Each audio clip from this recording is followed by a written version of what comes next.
Nadia, can you please give me the bacon and egg roll?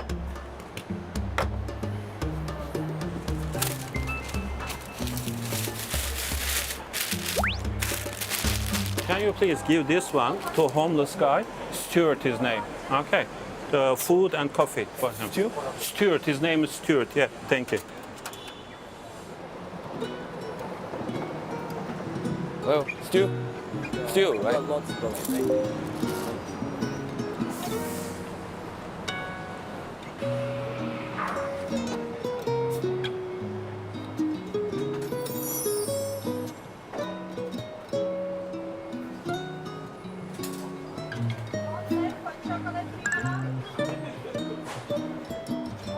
How many people you know homeless?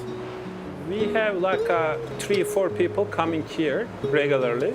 There are other a few people comes and ask for coffee, food. Some ask for money, but usually they use it for drugs and alcohol, and so giving cash is not sometimes good. It's not going to the right place. But usually what I do at night, leftover stuff, I give it to my staff. They distribute it to the homeless people. There are some people.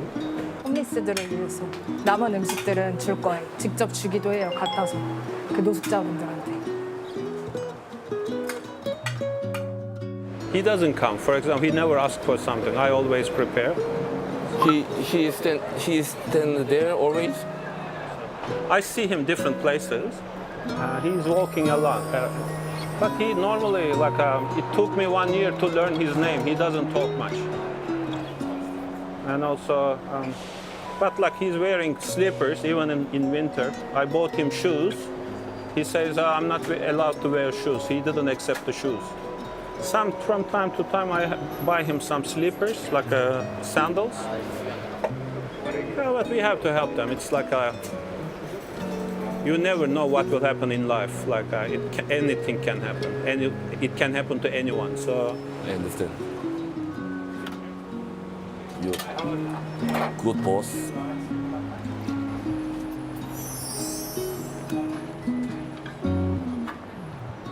no, that's okay. That's okay. 노숙자분들한테 막 음식 줄 때 진짜 짠했어. 오늘 네가 일한 그 앞에 횡단보도에 항상 서 있는 분이 계셔. 그 친구한테 갖다 주래. 근데 갖다 줬는데 이 손이 막 좀 되게 퉁퉁 보이더라고요. 뭐 여기가 근데 뭐 땡큐 하면서 봤는데 느낌이 좀 이상했어. 좀 느낌이 이상하고 이렇게 사장님이 나한테 무슨 말을 했냐면 에브리원이 다 저렇게 될 수 있다. 근데 나도 그걸 겪은 적이 있거든. 초반에 이제 막 무명 시작하면서 내가 살던 원룸 앞에 그 근린공원 보면 왜 그런 분들 계시잖아요. 근데 이게 나 3층이었는데 이렇게 보면서 나 다음 달이면 저렇게 될 것 같은데 생각을 한번 해본 적이 있거든. 사장님 말 딱 듣고 너무 다르지 않죠. 그분이 어떻게 살아오셨는 게 보이더라고. 이제 그 말을 할 수 있는 사람이 그러니까 겪어보지 않으면 그런 말이 잘 안 나오거든. 좋은 사람 같아요.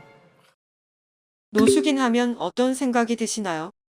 더럽다, 나태하다, 알코올 중독자다, 사회 낙오자이다 등등. 그러면 이들은 어쩌다 노숙인이 되었을까요?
크게 두 가지로 분석할 수 있는데, 첫 번째, 뜻하지 않은 환경의 급격한 변화.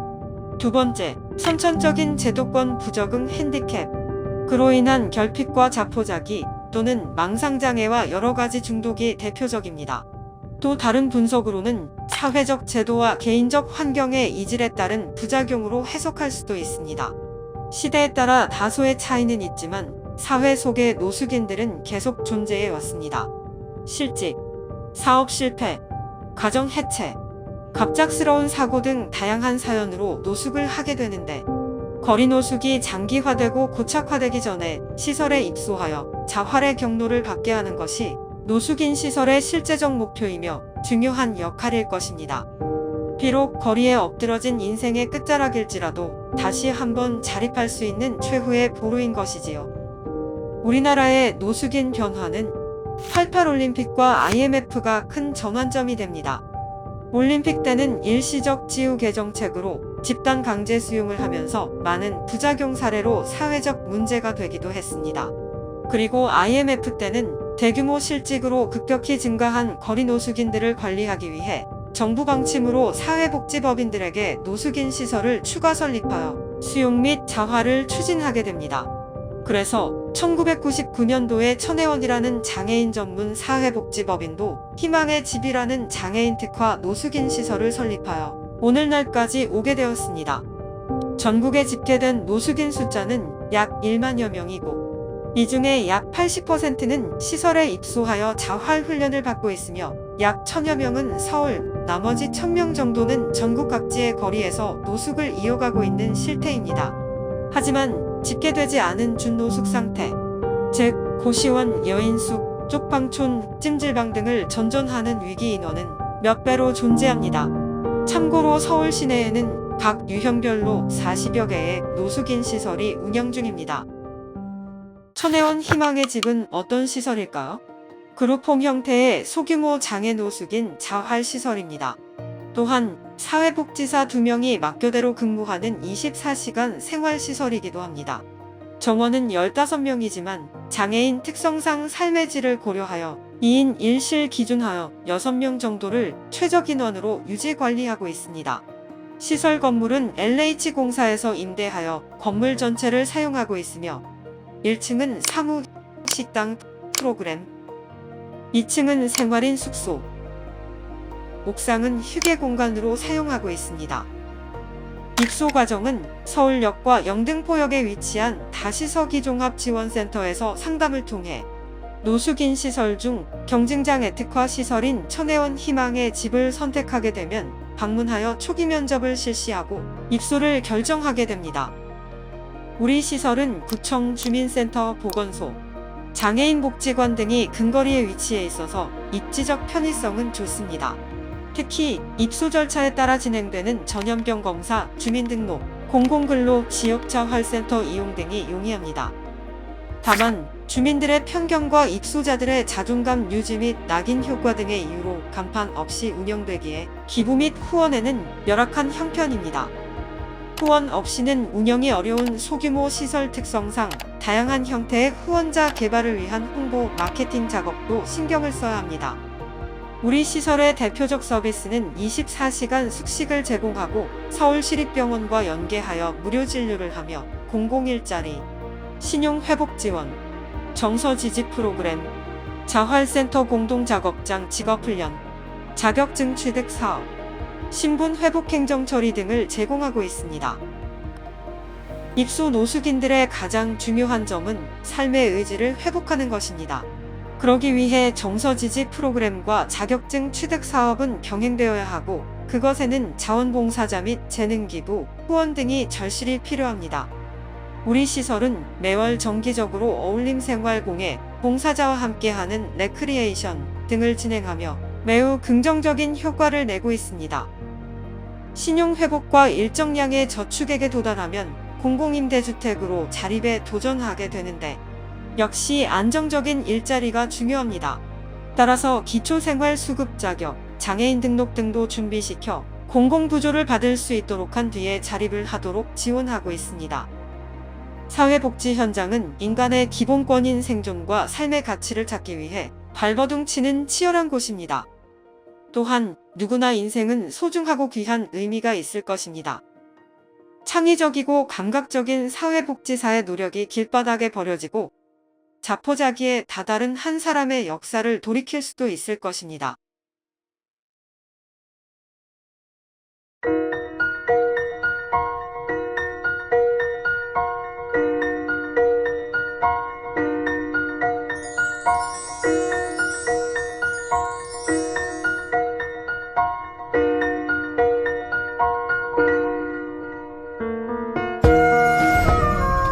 모든 사람이 똑같은 존엄과 가치를 가진다는 생각은 세계인권선언에서 시작되었습니다.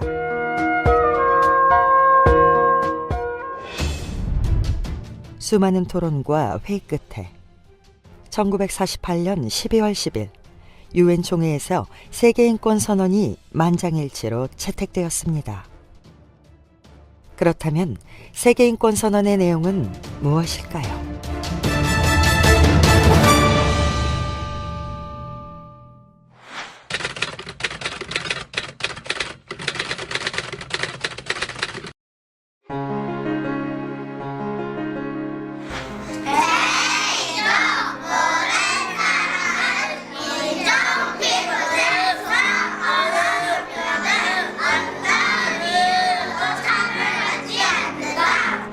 제3조 모든 사람은 자기 생명을 지킬 권리, 자유를 누릴 권리, 그리고 자신의 안전을 지킬 권리가 있다. 제4조 누구도 노예가 되거나 타인에게 예속되어서는 안 된다. 제5조 어느 누구도 고문이나 잔인하고 비인도적인 처우 또는 형벌을 받아서는 안 된다. 제6조 모든 사람은 법 앞에서 한 사람의 인간으로 인정받을 권리가 있다. 제7조 모든 사람은 법 앞에 평등하며 차별 없이 법의 보호를 받을 수 있다. 제8조 모든 사람은 헌법이나 법률에 보장된 기본권의 침해에 대해 법원에서 구제받을 권리가 있다. 제9조 누구도 함부로 체포, 구금, 추방을 당하지 않는다. 제10조 모든 사람은 독립적이고 공평한 법정에서 공정하고 공개적인 신문을 받을 권리가 있다. 제11조 모든 사람은 형사재판에서 최선의 변호를 보장받아야 하고 유죄 입증 전까지 무죄로 추정될 권리가 있다. 제12조 개인의 프라이버시, 가족, 주택, 통신에 대해 타인이 함부로 간섭해서는 안 되며 어느 누구의 명예와 평판에 대해서도 타인이 침해해서는 안 된다. 제13조 모든 사람은 자기 나라 영토 안에서 어디든 갈 수 있고 어디서든 살 수 있다. 또한 그 나라를 떠날 권리가 있고 다시 돌아올 권리도 있다. 제14조 모든 사람은 박해를 피해 타국의 피난처를 구할 권리가 있다. 제15조 모든 사람은 국적을 가질 권리가 있으며 함부로 국적을 박탈당하거나 국적 변경의 권리를 거부당하진 않는다. 제16조 성년이 된 남녀는 인종, 국적, 종교의 제한을 받지 않고 결혼할 수 있으며 가정을 이룰 권리가 있다. 결혼에 관한 모든 문제에 있어서 남녀는 똑같은 권리를 갖는다. 제17조 모든 사람은 단독으로 또는 타인과 공동으로 자신의 재산을 소유할 권리가 있다.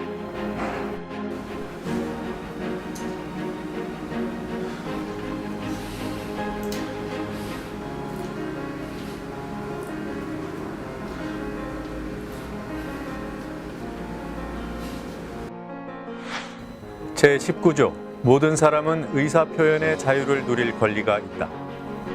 제20조 모든 사람은 평화적인 집회 및 절사의 자유를 누릴 권리가 있다. 제21조 모든 사람은 직접 또는 대표를 통해 정치에 참여할 권리가 있으며 공직을 맡을 권리가 있다. 제22조 모든 사람은 사회의 일원으로서 사회의 보장을 받을 권리가 있다. 제23조 모든 사람은 일할 권리, 자유롭게 직업을 선택할 권리, 공정하고 유리한 조건으로 일할 권리, 실업으로부터 보호받을 권리가 있다. 제24조 모든 사람은 합리적인 노동시간과 정기 유급 휴가를 포함한 휴식과 여가의 권리가 있다. 제25조 모든 사람은 식량, 의복, 주택, 의료, 사회서비스 등을 포함해 가족의 건강과 행복에 적합한 생활 수준을 누릴 권리가 있다. 제26조 모든 사람은 교육받을 권리가 있으며 초등 기초 교육은 무상이고 의무적이어야 한다. 제27조 모든 사람은 자기가 속한 사회의 문화생활에 자유롭게 참여하고 예술을 즐기며 학문적 진보와 혜택을 공유할 권리를 가진다. 제28조 모든 사람은 이 선언의 권리와 자유가 온전히 실현될 수 있는 체제에서 살아갈 자격이 있다. 제29조 모든 사람은 자신이 속한 공동체에 대해 한 인간으로서 의무를 진다. 제30조 이 선언에서 말한 어떤 권리와 자유도 다른 사람의 권리와 자유를 해치기 위해 사용될 수 없다.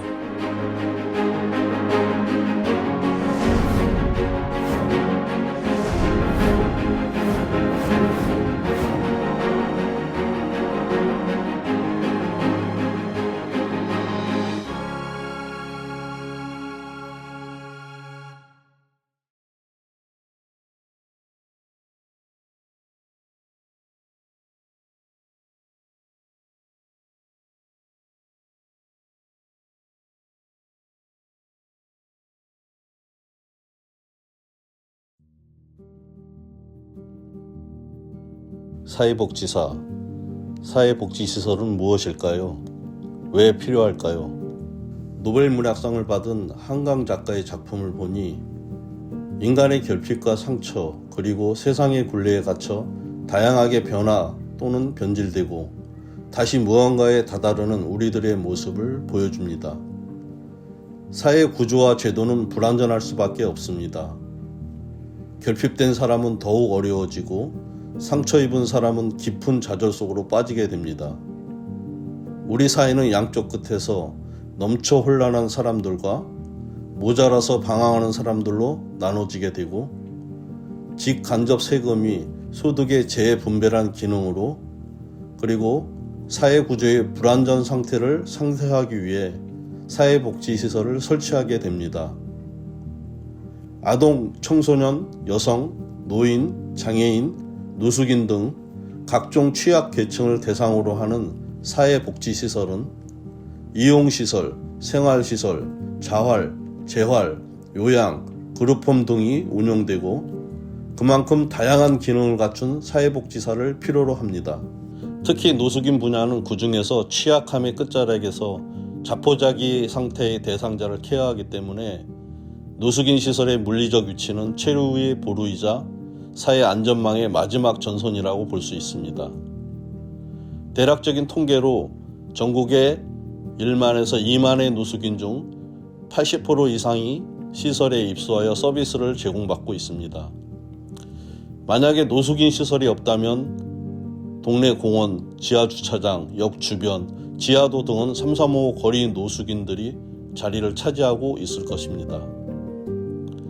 그들이 거리에서 고착화되지 않고 시설 노숙인으로서 작은 희망에 도전하게 하려면 먼저 사회적 편견으로부터 인식 개선이 되어지고 시설에서의 삶의 질이 기본권을 유지하여야 할 것입니다. 노숙인이 되는 경로는 매우 다양합니다. 교육받지 못한 선천적 장애인, 반복된 사업 실패로 가출한 가장, 결혼에 실패하고 상실한 여인, 각종 사고로 정신적 공황 상태인 사람, 정서적 불안정으로 사회 부적응자, 보육원 정년 퇴소 후 방황하는 청년 등등. 속내는 다양하지만 공통점은 결핍과 상처를 스스로 극복하지 못하고 절망과 포기에 이른 사람들입니다. 상담을 해보면 가족이나 지인 그리고 환경적인 지지 기반이 열악한 경우가 대부분이었고 의지박약, 불안, 장애 등 개인적인 핸디캡들이 원인이기도 했습니다. 사회복지사는 직업적으로 대놓고 연약한 사람들을 도와주는 자리입니다. 전문적인 이론과 상담 기술이 장착되어야 하고 때론 밥도 해야 하고 주변에 아쉬운 소리도 하며 후원자들을 구해야 할 때도 있으며 아픈 분들은 장애 등록, 주민등록 말소자는 행정 처리도 쫓아다니며 해결하고 일자리 신용 회복을 위해 관련 기관과 연대를 하고 상급 기관에는 정책적 제안을 해야 하며 까다로운 감사 준비도 잘 해야 합니다. 그리고 상심과 낭망에 빠진 이들에게 다시 일어설 수 있도록 정서적 지지 프로그램도 기획하고 삶의 기운을 불어 넣어야 합니다. 무엇보다 본인이 번아웃에 빠지지 않게 자기 관리도 충실히 또 해야 합니다. 어두운 터널 속에 갇힌 듯 하지만 어느덧 다가오는 작은 희망의 빛 덕분일까요? 올해도 입소자 한 분이 꽤 모은 저축 통장과 함께 공공임대주택으로 자립을 하며 짓던 작은 미소 때문일까요? 사회복지사 할만합니다. 하지만 사회복지사는 결코 쉬운 자리는 아닙니다.